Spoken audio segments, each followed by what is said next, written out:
the Daily Ascent. I'm Molly Carmel, and this is the podcast I always wish existed. A bite sized, on the ground, spiritual note that could shift your thinking and your outlook on life to make the day a little better and to make us a little bit more awake, alive, and ascending. So, today I want to talk about what it means to belong to yourself, especially when old wounds try to pull you back into the shadows. It matters because even after years of healing, there are moments that make those younger versions of us just come in and scream and flinch. And I got a story for you. So I grew up as the fat kid, really. I struggled with my weight and all the consequences that come with that until I was about 25 or 26. And when you grow up in a body that gets teased and commented on and overlooked and stared at and judged, I mean, it doesn't just stay on your body. It really moves into your nervous system. It shapes how you walk into rooms. It can make joy feel dangerous. And even after so much healing, and my friends, so much healing, that history still comes and whispers at me sometimes. So now I'm going on this retreat with this mastermind group that I'm in that I love. These people are wonderful. They're just like these impressive, smart, successful, heart-centered people. And even though I've been with them a short amount of time, I've like grown to really like them. But there's still this little part of me that becomes hyper aware of myself in new situations with new people.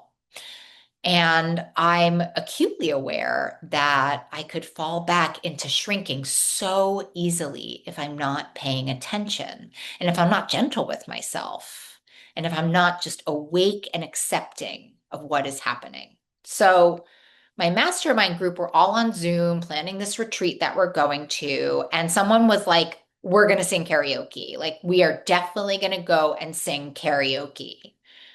And my initial response, my reaction was like, oh no, I'm not going. Like, I'm not going on this trip. I'm not going. I can't do it. And that was just the younger version of me that she just came up. She just came up to protect. And I get it. She's the one who was teased. She's the one who hid. She's the one who felt like she was always on the outside. She was the one who's like always worried that people were gonna laugh at her. And boy, did she come fast to that karaoke idea. And, I think she just remembered feeling super awkward and exposed, and remembered making herself small because it felt safer. But here's the craziest part of it. Sorry, not crazy, but here's like the most wild part about all of this. Are you ready? I love karaoke. I love to sing and I love karaoke. And I would even call myself a pretty good singer. And so karaoke is actually one of the places where I feel joyful and free and excited. So, why did my whole system want to bolt? Well, the answer is sadly simple, right? Because joy can feel terrifying when you've spent years convincing yourself you don't deserve to take up space. And I spent like 25 years doing that. And I was remembering this, I think it was like a full moon ceremony I did a couple of years ago with my friend Allie. And this actually came up during that ceremony. And I remember so deeply declaring that I would never again let myself feel less than anyone. It was this big reparative moon circle we were doing. And I declared that I would stand in my power and in my greatness no matter who was in the room, because I was really struggling with that at the time. And I just made this huge declaration. And it like my trauma, it really went into my nervous system. So when I had this, I don't want to go because we're doing karaoke moment, I just took a breath. And I remembered that vow that I made to myself with Allie. And guess what I'm going to do right now?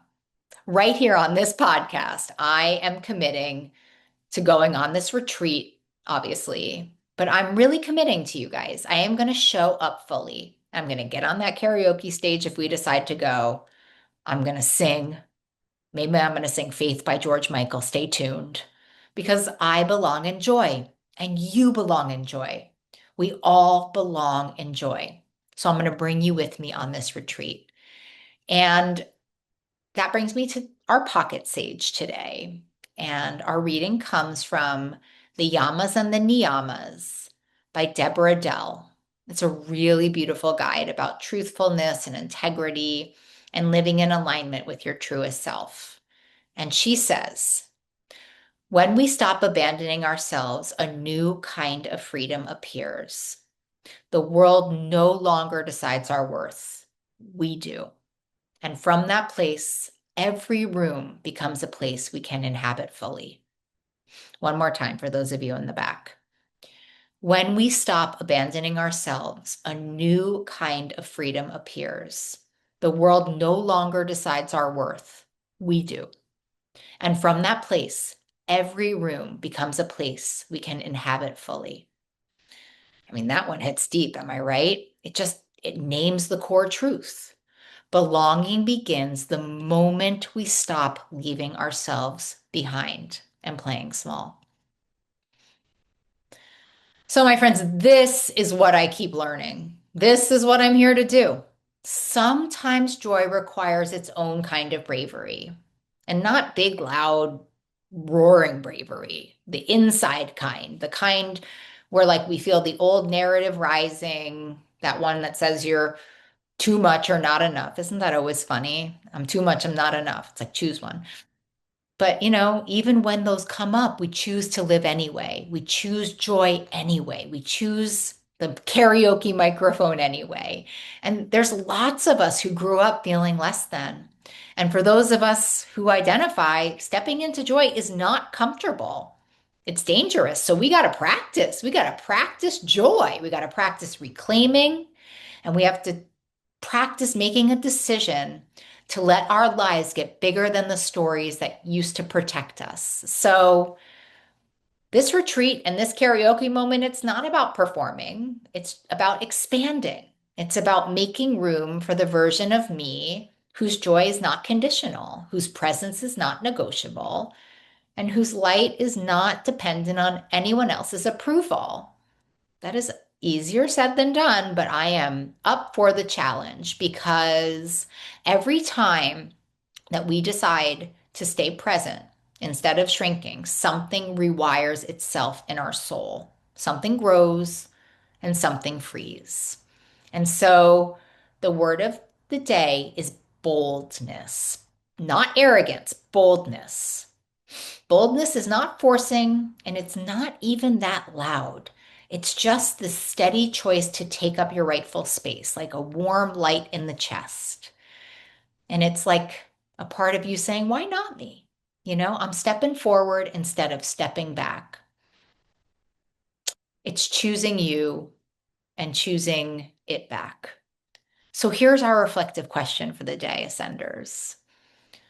What is one place in your life where joy is whispering, pick me, even if an old storyline still wants to keep you backstage? And are you willing to step into the boldness? So listen, may you choose boldness today, tomorrow, the day after. May you let yourself be seen.